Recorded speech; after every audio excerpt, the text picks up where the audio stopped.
E vamos conferir agora a entrevista exclusiva que o presidente da República, Luiz Inácio Lula da Silva, concedeu hoje ao apresentador Alexandre Furtado.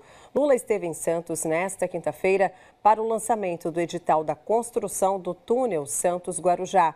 Durante a entrevista, o presidente também falou de outros assuntos importantes, como inflação, reforma ministerial e os investimentos para toda a nossa região. Acompanhe. A partir de agora, teremos uma entrevista exclusiva com o presidente da República, Luiz Inácio Lula da Silva. Presidente, muito obrigado por ter aberto espaço da sua agenda super corrida para conversar sobre assuntos relevantes para o morador da Baixada Santista. Boa tarde para o senhor. Boa tarde, Alexandre. Primeiro, é um prazer estar aqui, visitando a Baixada Santista. Você sabe que muita gente não sabe, mas quando eu vim de Pernambuco, eu vim morar em Vicente de Carvalho. Olha só. Naquele tempo chamava-se Itapema, e eu morei praticamente 5 anos lá, e depois minha mãe foi para São Paulo e eu subi a serra. E ficou lá na região do Grande ABC, né? Hoje é um dia muito importante aqui na região da Baixada Santista. O senhor veio anunciar o edital da construção de uma obra tão aguardada pelo morador. Para o senhor ter uma noção, em média, o morador de Guarujá, que vem trabalhar aqui em Santos, leva em torno de 40 minutos para fazer a travessia de balsa. Essa obra do túnel submerso, além de ser muito esperada, a gente sabe que o investimento é altíssimo, em torno de 6 bilhões de reais, em parceria com o governo do estado. É realmente uma obra complexa e a primeira do tipo no Brasil. Eu queria que o senhor explicasse... A primeira do tipo na América Latina. E vai ser a maior da América Latina. Eu queria que o senhor explicasse quando que, de fato, o morador vai ver essa obra sair do papel. Porque até então ficava só para inglês ver. Ah, vai sair o túnel, e nunca saiu. Olha, a primeira coisa, Alexandre, que é importante ressaltar é que no meu primeiro mês de mandato, a primeira coisa que eu fiz foi uma reunião com os 27 governadores do Brasil para pedir para eles que eles me indicassem as obras mais importantes de cada estado. E os governadores me apresentaram. E essa obra, na verdade, a primeira manchete de jornal com ela é de 1927. Significa que está completando quase 100 anos que essa obra já foi divulgada aqui pelo engenheiro Enéas Marini. Então é obra velha. O Tarcísio colocou essa obra na proposta das obras interessantes para São Paulo. Obviamente que ele não poderia fazer sozinho por causa do preço da obra, e nós assumimos a responsabilidade de, junto com ele, fazer uma parceria, metade do governo federal, metade do governo do estado, para que a gente pudesse realizar essa necessidade do povo de Santos e Guarujá e esse sonho do povo, na verdade, uma obra extremamente necessária para o desenvolvimento dessa cidade.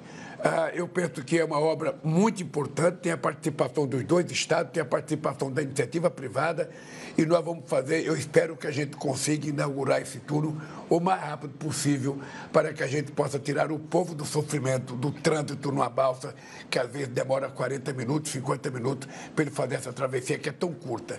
Então eu acho que é uma obra vital, possivelmente seja a obra mais importante do PAC no estado de São Paulo, e só foi possível por conta da atitude civilizada do governo de São Paulo e do governo federal.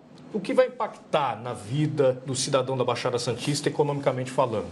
Porque, paralelo a isso, acontece a expansão do Porto de Santos e também outras obras que vão vir de encontro, como, por exemplo, o aeroporto metropolitano em Guarujá. O que vai mudar na vida do cidadão? Olha, só para lembrar você, Alexandre, nós estamos colocando nesse instante 60 milhões de reais no aeroporto do Guarujá. Eu acho que vai mudar muita coisa. Eu não vou dizer vai mudar tudo, mas vai mudar muita coisa, porque vai vir mais investimento para o Guarujá e para Santos, vai vir mais investimento para o Porto, vai ter mais gente visitando o Guarujá e visitando o Santos, vai ter muito mais turista, porque o avião facilita a vinda das pessoas. Então, eu penso que isso significa desenvolvimento. O que eu quero conversar com o governador? Eu quero conversar com o governador e vou conversar no palanque se ele está disposto a fazer uma parceria com o governo federal para a gente acabar com essas palafitas e fazer moradia decente para o povo que mora na palafita. As palafitas, na verdade, é uma moradia degradante, porque o cidadão, o homem, a mulher, só vai morar numa palafita quando ele não tem mais para onde ir, ou seja, é o fim da esperança dele. Eu acho que se o Tarcísio quiser, nós poderemos fazer uma parceria e começar a fazer um projeto habitacional para a gente fazer com que o povo viva de forma decente e digna, construindo as casas necessárias para eles ou os apartamentos necessários. Então, obviamente que uma obra dessa muda muita coisa, muda até o humor das pessoas. As pessoas vão ficar mais alegres, as pessoas vão ter menos tempo no trânsito, as pessoas vão perceber chegar escritório, chegar loja, chegar comércio, chegar mais turista, chegar mais investimento para o desenvolvimento do Guarujá e de Santos. Então, e além do que, nós vamos fazer 2 institutos federais, um aqui e um em São Vicente. Cada instituto federal é a possibilidade da gente melhorar a qualidade profissional de milhares de jovens brasileiros. Isso vai acontecer aqui. Ainda este ano, possivelmente, eu volto aqui para o começo das obras dos 2 institutos. Presidente, o senhor falou que quer fazer uma parceria com o governo do estado para tentar acabar com as palafitas. Isso já faz parte do programa, da expansão do programa Minha Casa Minha Vida, que o senhor já quer colocar mais 100 mil novas unidades habitacionais aqui no Brasil? Olha, deixa eu ter, nós vamos colocar 2,5 milhões de novas casas. Esse é o nosso compromisso, já foram contratadas quase que 1.600.000 casas.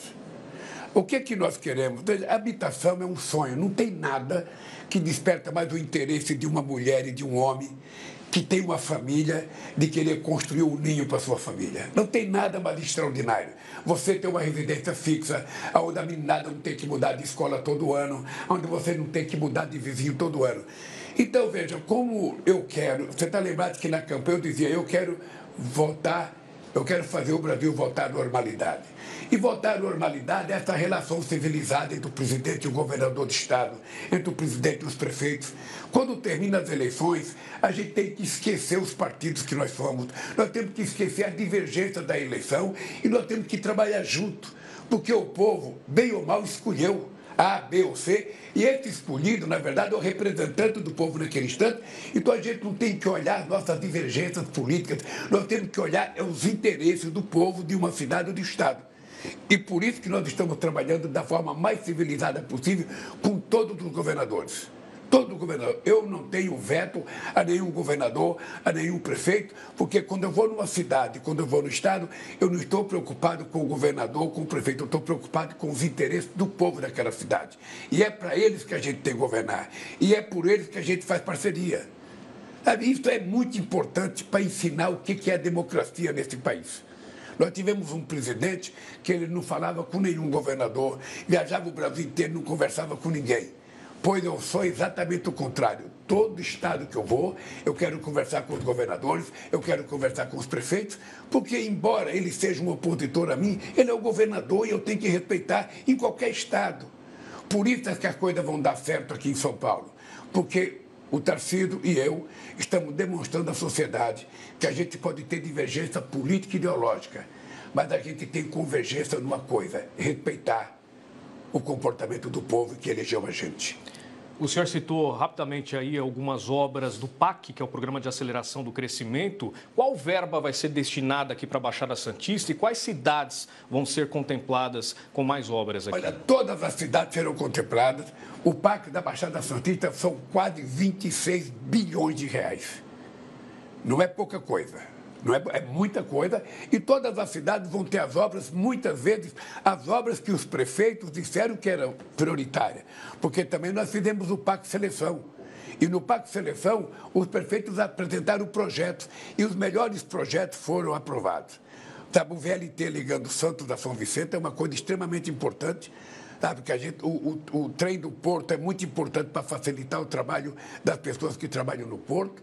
E muitas outras obras que a gente vai fazer. Aqui vai ter o Minha Casa Minha Vida. Aqui nós vamos fortalecer o farmácia popular, porque agora os remédios serão distribuídos de graça, aquele remédio de uso contínuo. O Pé de Meia, que era um programa que não existia, aqui na Baixada já tem praticamente 25 mil alunos recebendo uma poupança para não desistir da escola. Ou seja, nós vamos, sabe, tratar a Baixada Santista como se fosse a minha casa, como se fosse a tua casa. Ou seja, todo mundo vai ter o direito de participar e usufruir das obras do PAC a nível nacional, que simboliza 1,7 trilhão de reais.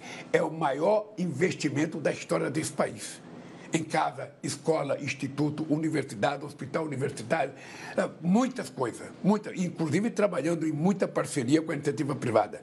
Só para você ter ideia, em 4 anos do governo passado foram feitas apenas 6 licitações para fazer novas estradas. Nós vamos terminar o mandato com 41 novas licitações, porque a gente quer fazer com que o povo brasileiro tenha um processo de mobilidade que respeite a qualidade de vida das pessoas. Com relação ao Porto de Santos, também vai haver mais investimento? Quais são as tratativas junto à autoridade portuária? Olha, a primeira coisa que nós fizemos no Porto de Santos foi não deixar privatizar o Porto de Santos. Foi fazer o povo voltar a pertencer ao Estado brasileiro para que a gente possa, junto com a iniciativa privada, construir quantos terminais forem necessários, porque é o maior porto da América Latina, é um porto que trafega mais de um milhão de contêineres, acho que 1.300.000 contêineres, ou seja, é um porto que a gente tem que tratar com um carinho muito grande, porque daqui sai grande parte das mercadorias que nós produzimos e grande parte das mercadorias que nós compramos que entram. Então, esse porto é como se fosse uma espécie de caçulinha da gente. A gente precisa, sabe, tratá-lo com muito respeito, porque ele representa muito para a cidade de Santos, representa muito para a Baixada Santista, representa muito para o Estado de São Paulo e representa muito para o Brasil. Um tema muito relevante aqui para o morador da Baixada Santista é a segurança pública, presidente. Facções criminosas estão presentes aqui na região, com armas pesadas. A gente tem noticiado muitos ataques contra agentes de segurança pública. A gente sabe que é uma responsabilidade do governo do Estado. Mas onde o governo federal entra nisso? Pode colaborar para trazer mais sensação de segurança para o cidadão? Ô, Alexandre, eu não sei se você tem acompanhado, o ministro Lewandowski apresentou também para os governadores, porque eu chamei os 27 governadores a Brasília para apresentar uma PEC sobre segurança pública. O que essa PEC diz? Essa PEC quer envolver o governo federal, o governo estadual e as prefeituras, porque as prefeituras podem ter na polícia municipal uma ação também de combate ao crime. Bem, essa PEC vai ser votada no Congresso Nacional e nós queremos definir qual é o papel do governo federal, aonde é que entra a Polícia Federal, aonde é que a gente pode participar junto com o Estado. Por exemplo, hoje eu vi na imprensa que em Cataduva foi pego em Votuporanga, foi pego 1.000 toneladas de maconha. E foi numa ação conjunta entre a Polícia do Estado e a Polícia Federal. Olha, se a gente estabelecer uma regra em que a Polícia do Estado trabalhe junto com a Polícia do Governo Federal, tanto com a Guarda Nacional, quanto com a Polícia Rodoviária Federal, quanto com a Polícia Federal, a gente vai ter o dobro de força para combater o crime organizado. Sabe, que está em todo lugar, porque o crime organizado hoje é uma indústria, não é um bandido comum, é uma indústria que, inclusive, tem braço no judiciário, tem braço no futebol, tem braço, sabe, em tudo, tem braço na política, tem braço no exterior. Então, é preciso que a gente esteja muito capacidade. Eu espero que o Congresso Nacional aprove essa PEC para que a gente possa fazer uma revolução na segurança brasileira e dar tranquilidade ao povo brasileiro. É preciso que o povo tenha o direito de sair na rua a hora que ele quiser com tranquilidade, que a molecada vá para a escola com tranquilidade, que as pessoas possam passear de domingo com tranquilidade, e é importante que a gente coloque os bandidos na cadeia. Esse é o problema sério. E por isso nós temos que ter uma polícia atuante, não apenas do ponto de vista da quantidade de soldados, do armamento, sabe? E da inteligência. É preciso muita inteligência, porque nós não queremos que a polícia só chegue atirando sem perguntar. É preciso que a polícia esteja preparada para utilizar muita inteligência para a gente enfrentar o crime organizado, que é muito delicado. O crime organizado hoje, em muitos lugares, ele tem armamento mais poderoso do que a polícia. Mais poderosa. A gente não sabe de onde ele rouba, a gente não sabe de onde vem. Nós estamos criando. Você viu que nós fizemos um concurso na Polícia Federal.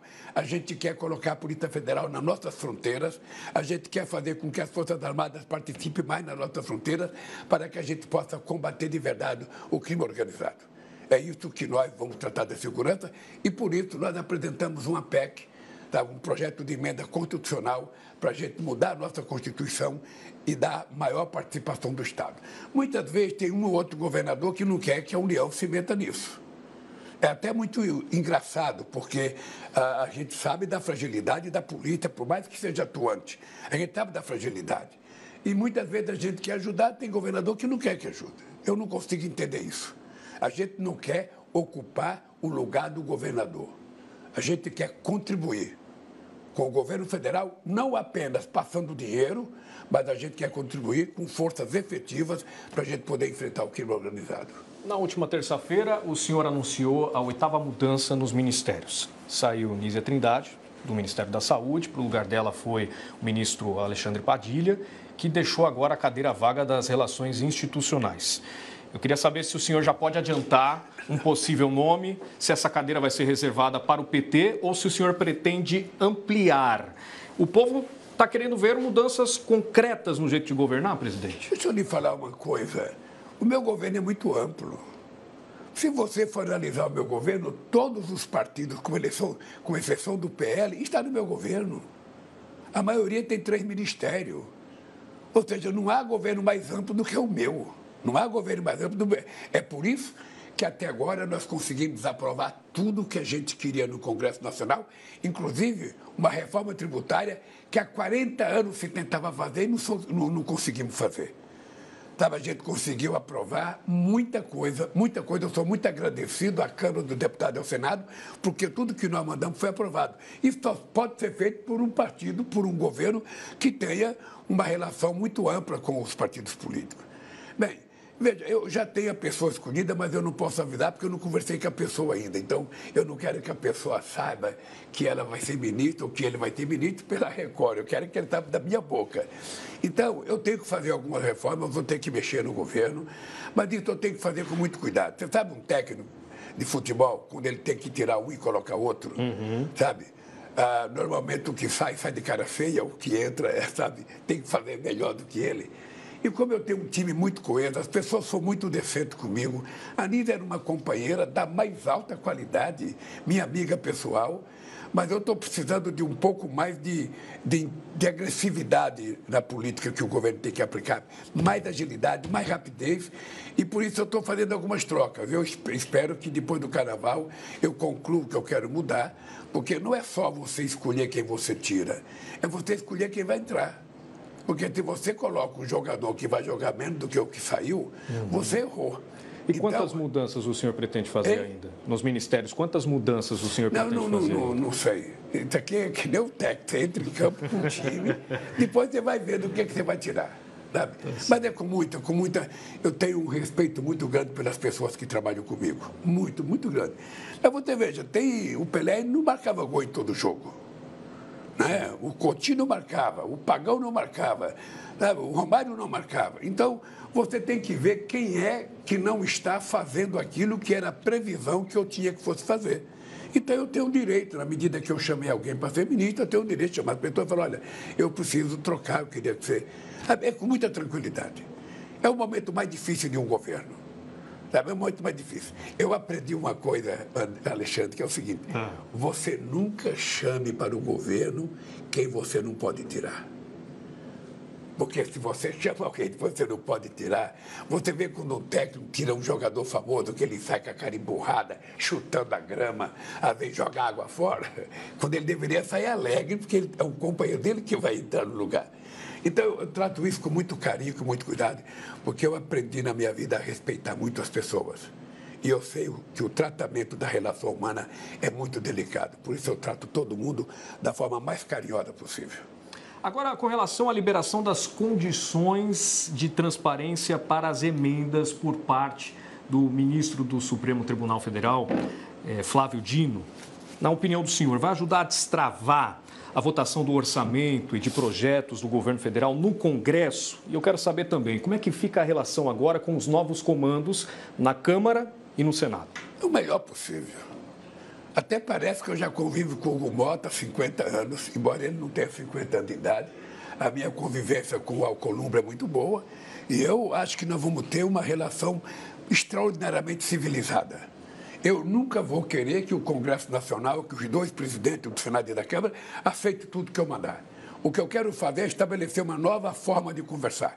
Antes de eu mandar um projeto para o Congresso Nacional, eu tenho que conversar com a Alcolumbre, eu tenho que conversar com o Hugo Mota e tenho que conversar com as lideranças do governo, que é quem vão trabalhar lá dentro para ser aprovado. Eu não posso mandar, porque eu sou presidente, fazer a medida provisória e mandar de forma aleatória. Não, eu vou conversar.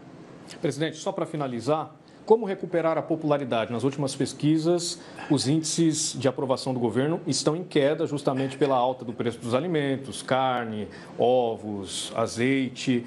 Como o senhor pretende, na prática, melhorar essa situação? O anúncio da liberação do FGTS para quem opta pela modalidade de saque aniversário vai ajudar? O que pode afastar de vez o mau humor do eleitor? Não, eu acho que nós temos que ter clareza de que uma pesquisa, quando ela está boa, quando ela está ruim, ela serve de análise para você saber se você muda ou não de comportamento. Eu acho que o povo brasileiro tem o direito de cobrar do presidente da República como a torcida cobra de um jogador. Vira e mexe, você vê a torcida vaiar o melhor jogador em campo, porque o cara não está fazendo, não está correndo. Eu sei que eu tenho compromisso com o povo brasileiro. Eu prometi durante a campanha. Eu quero que você saiba o seguinte, o povo brasileiro não me compara com o Bolsonaro. Porque Bolsonaro foi muito ruim, mas muito ruim. Eu quero que você viaje ao Brasil para você saber se você encontra uma obra dele. O povo me compara comigo mesmo. O povo me compara com o Lula de 2010. Quando eu deixei a economia, ela estava crescendo 7,5%. O varejo crescia 13%. Tá? Só para você ter ideia, a massa salarial era muito grande. Agora, veja uma coisa que aconteceu nesse país. Desde que eu deixei o governo brasileiro, sabe, a economia crescendo 7,5%, nunca mais a economia cresceu mais que 3%. Ela cresceu 3% com a Dilma em 2011, de lá para cá ela vem caindo, 1%, 1,5%, ou 0,8%. Quando é que a economia voltou a crescer acima de 3%? Quando eu votei. Cresceu 3,2% em 2003 e vai crescer 3,8% em 2024. E vai continuar crescendo em 2025. Quando é que o salário mínimo aumentou acima da inflação? Quando eu votei. Ou seja, então, eu posso dizer para o povo que as coisas vão acontecer. O preço vai baixar. Não, eu quero que ele me julgue, é verdade, eu quero ser julgado. Eu dizia no meu primeiro mandato, eu plantei um pé de jabuticaba. O cara passa lá, mas não está dando jabuticaba, está demorando para dar jabuticaba. Vai dar. Vai dar porque eu estou irrigando ela. Tem sol e eu estou irrigando ela. E eu vou cuidar dos alimentos, eu vou cuidar do emprego, eu vou cuidar do salário, eu vou cuidar da educação. As coisas que nós estamos fazendo na educação, Alexandre, nunca foi feito na história do país. Nunca foi feito. Só que em Santo Pé de Meia são quase 25 mil jovens que estão no pé de meia, porque a gente descobriu que 500 mil jovens desistiam da escola para ajudar no orçamento familiar. 500 mil de pessoas. Então, nós resolvemos criar uma bolsa para garantir que esse jovem fique estudando. É uma poupança. Ontem eu entreguei os R$1.000, que é 200 por mês e 1.000 no final do ano sem passar. Ontem eu entreguei R$1.000 para uma menina de 18 anos, rural lá em Brasília, que passou em 5 universidades para medicina. Tem muita gente que não consegue passar nenhuma. Ela passou em 5 com 18 anos. Então, eu tenho certeza do que vai acontecer no final do mandato. Tenho certeza do que vai acontecer. Eu, com muita tranquilidade. Eu sei o que fazer, sei como é que eu vou fazer. Eu já plantei tudo que tinha que plantar. Já está irrigando, agora é hora de começar a colher. E nós vamos começar a colher muita coisa para o povo brasileiro em 2025 e vamos colher muito mais em 2026. Então a pesquisa, para mim, ela serve para isso. Para mim analisar, nem ficar otimista, nem ficar com raiva. Trabalhar para melhorá-la. Esse é o meu lema. Presidente, muito obrigado por atender a nossa equipe aqui da Record. Com certeza foram assuntos de muita relevância para você que é morador da Baixada Santista. Agradecemos demais a sua participação e sucesso nos projetos. Obrigado a você, Alexandre. Obrigado à Record. E também obrigado aos leitores, aos telespectadores que vão assistir a nossa entrevista.